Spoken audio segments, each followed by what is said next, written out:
Tu dois regarder ce récap de l'actu 2023 et annonce des actus 2024. Salut les infocrates, j'espère que vous allez passer une excellente soirée du Nouvel An, un excellent réveillon. Je vous souhaite une excellente année 2024 en espérant qu'elle soit encore meilleure que l'année 2023. Aujourd'hui, on va faire un récap de l'actualité de l'année 2023 et on va faire quelques annonces pour essayer de savoir ce qui se passera en 2024 dans l'actualité politique. Avant tout, je vous invite à vous abonner, mettre les notifications, les commentaires et les petits pouces afin de me permettre de vivre de ma chaîne. Et c'est parti, on va parler de l'actualité politique 2023 et de prospective pour l'année 2024. Alors, aujourd'hui, Emmanuel Macron va faire ses vœux pour la fin d'année 2023. Il compte parler des réformes qu'il compte faire en 2024. Il fera ses annonces ce soir à 20 h dans ses vœux traditionnels de fin d'année. C'est l'occasion pour nous de parler de l'actualité politique et de faire un bilan de ce qui s'est passé en 2023 et de parler éventuellement de ce qui se passera en 2024. Souvenez-vous, en 2023, en mars, au printemps, on a eu les grosses manifestations qui ont eu lieu à propos de la réforme des retraites, des manifestations qui se sont avérées violentes, où on voyait des images de manifestants qui brûlaient des poubelles dans les rues de Paris. On a eu des mobilisations de policiers, etc., etc.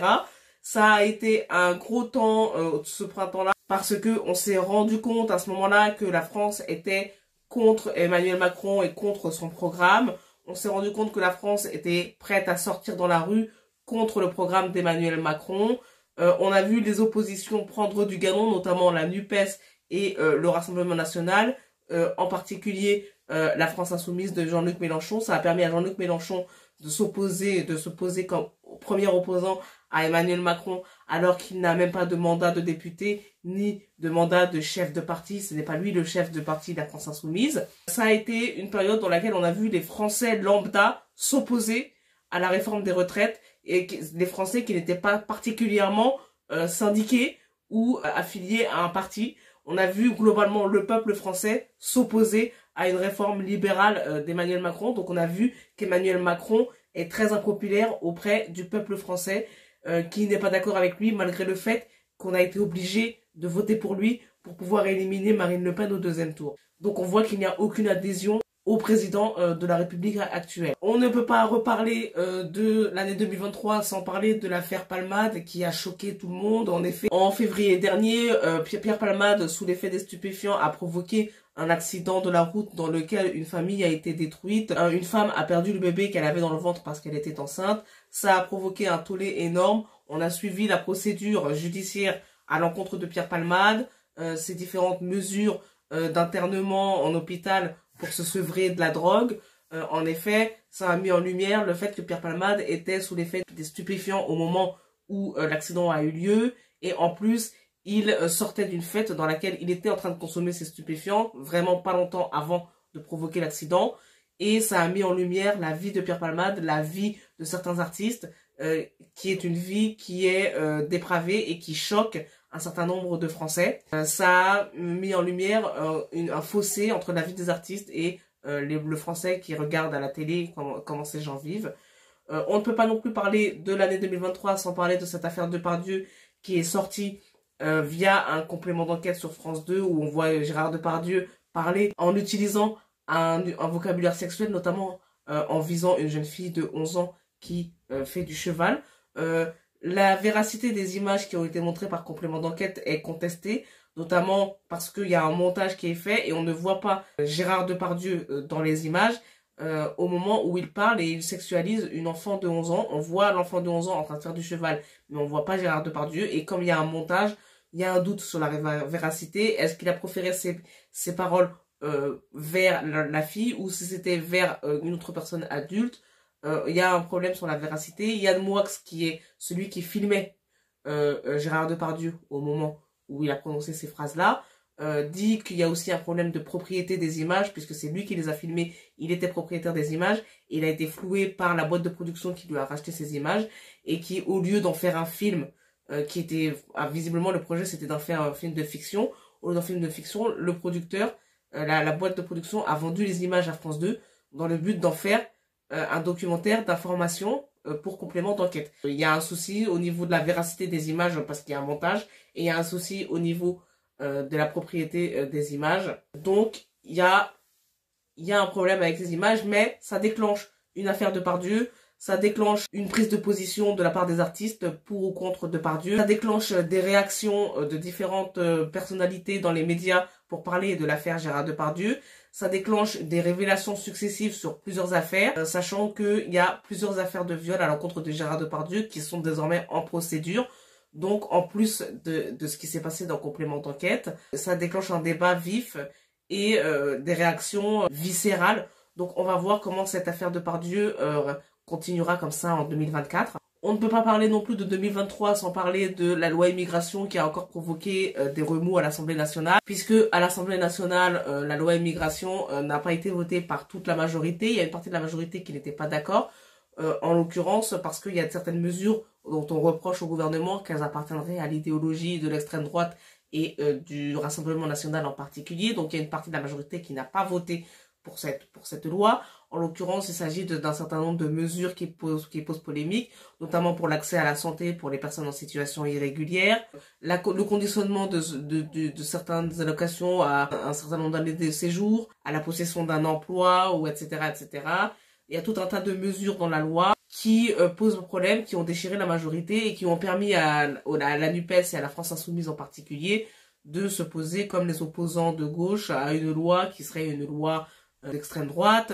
Il y a eu une motion de rejet posée par la gauche qui a été votée, donc la loi a été rejetée, en tout cas le débat sur la loi a été rejeté pendant un certain temps, puis la loi a fini par être adoptée avec la stratégie de prendre les idées du RN, de mettre dans la loi et de réussir à faire voter ça, et c'est Darmanin qui porte cette loi-là. On peut pas parler de l'année 2023 sans parler de Cyril Hanouna, qui a encore fait débat plusieurs fois polémique dans l'année 2023, notamment dans sa guerre avec les différents médias, comme par exemple France 2, qui avait diffusé un complément d'enquête aussi sur Cyril Hanouna, et Cyril Hanouna a répondu avec véhémence, a commenté, a dit qu'il ferait aussi une émission sur les gens de complément d'enquête qui serait diffusée sur C8, avec l'aide d'un nouveau chroniqueur qui s'appelle Jacques Cardoz et qui est un ancien de complément d'enquête que Cyril Hanouna a recruté. Donc du coup, il y a tout un bisbis qui se prépare sur C8 dans sa guerre avec France 2, avec l'aide d'un certain nombre de gens visiblement, puisque c'est pour ça qu'il a recruté Jacques Cardoz.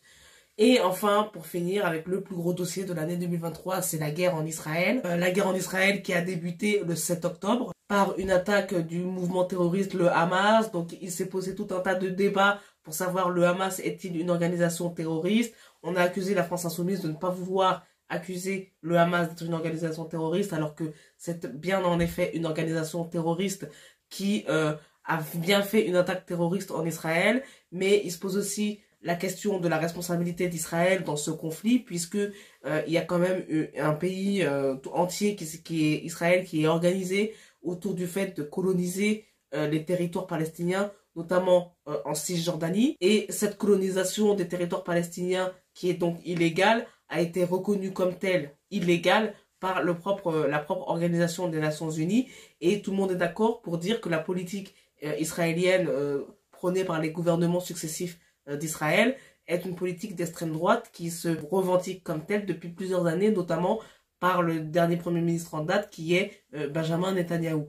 La politique israélienne plus globalement est une politique qui est complexe, faite de coalitions, puisque au Parlement israélien, vous avez plusieurs mouvements qui peuvent aller de la gauche à l'extrême droite, qui ne sont jamais vraiment majoritaires, et donc vous avez une politique d'extrême droite qui se fait malgré les coalitions parfois avec la gauche ou quoi, et vous avez des intérêts différents qui sont toujours un peu floués parce que l'extrême droite réussit toujours à prendre des décisions qui vont dans le sens de la colonisation des territoires palestiniens et de l'expropriation des biens des personnes palestiniennes, notamment leurs maisons, pour y faire rentrer des personnes juives ou israéliennes. Donc c'est toujours très compliqué, la politique. C'est une politique israélienne qui est reconnue comme une politique de colonisation et une politique illégale de colonisation, d'expropriation. Donc c'est toujours compliqué d'évoquer la responsabilité d'Israël dans ce conflit, tout en disant que le Hamas est quand même une organisation terroriste. Mais c'est une organisation terroriste qui se nourrit du fait que Israël fait une politique d'extrême droite qui est contestée par les Israéliens eux-mêmes et par les Palestiniens qui subissent la politique d'Israël, qui est une politique qui est pour eux violente. Donc, c'est très inquiétant. Il y a une opinion publique mondiale qui est plutôt en faveur des Palestiniens et il y a un soutien des gouvernements des différents pays qui est plutôt en faveur d'Israël, mais les soutiens des gouvernements en faveur d'Israël commencent aussi à baisser parce que, en fait, il n'est plus possible pour les gouvernements de nier la responsabilité d'Israël dans le conflit actuel et dans le conflit en général en Palestine. Sachant que les gouvernements qui soutiennent Israël ont leur propre opinion publique qui soutiennent plutôt la Palestine, puisque les opinions publiques, quasiment toutes les opinions publiques dans tous les pays du monde soutiennent plutôt la Palestine et reconnaissent la responsabilité d'Israël dans le conflit actuel. Toutes les populations font des manifestations dans le monde entier, à Londres, à Madrid, en Amérique du Sud, pour dire qu'ils sont plutôt pro-palestiniens et qu'ils accusent Israël d'être responsable de la situation. Donc les gouvernements qui voient ça, ils ont leurs opinions qui sont plutôt en faveur de la Palestine. Eux, quand ils soutiennent Israël, les gouvernements, ils savent qu'ils sont en porte-à-faux avec leurs propres opinions. Donc à un moment donné, le soutien à Israël deviendra de plus en plus compliqué et de moins en moins clair. Donc voilà, si on fait une petite prospective sur 2024, donc il faudra regarder bien évidemment la guerre en Ukraine, bien évidemment la guerre en Israël, le conflit israélo-palestinien. Il faudra aussi surveiller la sphère complotiste parce que, en ce qui me concerne, il y a un enjeu qui se joue en ce moment dans la sphère complotiste qui est un enjeu de sortir des informations sur le couple Macron, sur le gouvernement, de sortir des informations qui peut-être seront vraies ou fausses, je ne sais pas, mais qui sont des informations qui sortent du cadre de ce que font les médias aujourd'hui. Donc il faut surveiller ce que sortira la sphère complotiste en termes d'informations, notamment sur le couple Macron et sur les rumeurs de transsexualisme de la part de Brigitte Macron, puisque en fait il y a un mouvement dans les sphères complotistes pour faire bouger Macron du pouvoir. Et là, quand je parle du mouvement complotiste qui cherche à déstabiliser le gouvernement, je parle notamment de la sphère soralienne, donc tous les gens qui sont autour d'Alain Soral. Ça va être le média Fait et Documents, ça va être le média Égalité Réconciliation, mais aussi d'autres médias qui ne sont pas forcément liés à Alain Soral, par exemple le compte Twitter Zoé Sagan qui est à l'origine notamment de l'affaire Cyril Hanouna et de l'affaire Coé.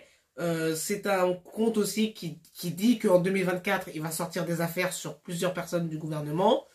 Que ces informations soient vraies ou fausses, ce seront probablement des choses qui vont atterrir dans l'actualité et qui provoqueront le débat, qui provoqueront peut-être les recherches d'informations, des enquêtes. En 2023, Zoé Sagan a déjà provoqué des affaires médiatiques et judiciaires et elle n'en est pas à son coup d'essai. Donc en 2024, Zoé Sagan va provoquer encore de nouvelles affaires judiciaires en sortant des informations encore avec des plaintes qui peuvent arriver sur des personnes connues, sur des personnes du gouvernement qui peuvent effectivement faire tomber des carrières. Et c'est aussi le but de toute la sphère complotiste en sortant des affaires, peut-être vraies ou fausses, mais qui peuvent déstabiliser le gouvernement. C'est leur objectif, puisque ce sont des gens qui parlent aussi éventuellement, pour certains, de démission du gouvernement avant la fin du mandat. Ce sont des gens qui parlent de périodes politiques majeures où le gouvernement actuel peut tomber. Ils parlent de dissolution de l'Assemblée nationale. Ce sont des gens qui estiment que le système est en fin de route et que d'ici à 2027, il peut se passer des choses qui font que la France peut être gravement déstabilisée. D'ailleurs, et la France est déjà gravement déstabilisée à cause d'Emmanuel Macron, qui aurait des affaires privées qui seraient de l'ordre du chantage. Donc, on attend de voir comment ça va se passer en 2024 et dans le futur. Mais la sphère complotiste cherche, comme ça, à atteindre le gouvernement et à atteindre ses objectifs de déstabilisation de la politique française. Donc, on va voir comment ça va se passer.